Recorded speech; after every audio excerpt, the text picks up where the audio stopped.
When we started pre-season, the guys put a lot of work in. We've developed our game since then. We've got a very, very good squad. We've set ourselves goals throughout the season and we're on target. So I'd expect us to be where we are. I mean, we're in the top four and our challenge is to stay there, and we've got 9 games to go and everyone is vital for us if we want to maintain our challenge in the top four. We're in a lucky situation in a way that it's January, so we've had 4 months of training and matches, plus a bit of pre-season to prepare. So we haven't changed our game massively since the start of the season. So the fact is that we've had a couple of weeks where we've not been able to perhaps get on the grass as much as we would like. We have to trust the preparation that we've done over the months and hope that that stands us in good stead.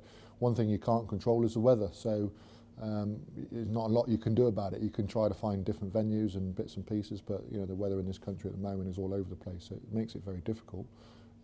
But it comes back to trusting what we've already done and not worrying about it too much because you can't control it. Matt Parr is back fit, had a slight finger problem, but you know, Johnny Harris, who's on dual reg, has come in and done very, very well for us away at Rotherham and Doncaster. But Matt Parr's fit and aiming to be selected for the team on Sunday, so we're looking forward to seeing him back in action.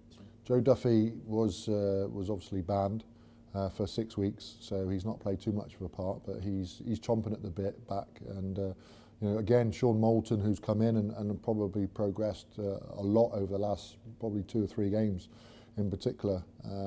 But with Joe being back, he adds a bit of experience, and as I said, he's chomping at the bit. So looking forward to seeing him play. We analyse all parts of our game. Obviously, winning is a habit, and the more you win, the more it becomes a habit. But because we analyse not just individual games, but we do analyse our trends, if you like, what's important for me is to understand why we're winning. And we've been through that as a group, so we can understand that you know we will get a bad period at some stage where we may lose a couple of games. It's how quickly we can get back to what was stand us in good stead while we were winning, and understanding that. A lot of teams will analyse why they're losing, but not many teams will analyse why they're winning. So for me, that's important, and that's a continual process, and that's what it's always about for us, continually improving what we're doing. There's a lot of interest in this game, but from our point of view, we've kept our feet on the ground.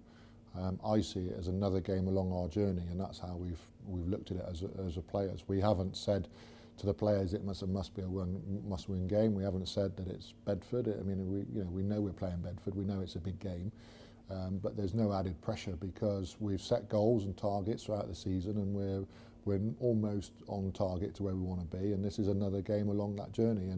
And if we keep doing well and keep winning, then we may be in that top 4 come the end, which is where we want to be. It's a continual process. I mean, I want to stay grounded because I want the players to stay grounded. And yes, you know, waking up on a Sunday morning having won the game is important because it makes you feel good for the rest of the week. And that's why we're here and what we do. But for us, it's staying composed. You have to be composed on the field. You have to be composed off the field, and make sure that we do the things that we're capable of doing. And if we do that, then we give ourselves a chance. And that's all as a player and a coach you can ask for, is that we go out, cross the whitewash on Sunday and play, you know, hopefully to the best of our ability. And if we do that, we give ourselves a great chance of winning the game. Fans are always important. It gives the crowd, especially at home, a real good fill up. I mean, you know, Bedford, you know, they get terrific support, obviously a smaller ground than ours, but with the interest. And if you look at the city as a whole, you've got Notts Forest, Notts County, you've got the ice hockey. It's a big city. You know, we're trying to improve things, you know, on the field with the product and the way we play and the brand of rugby.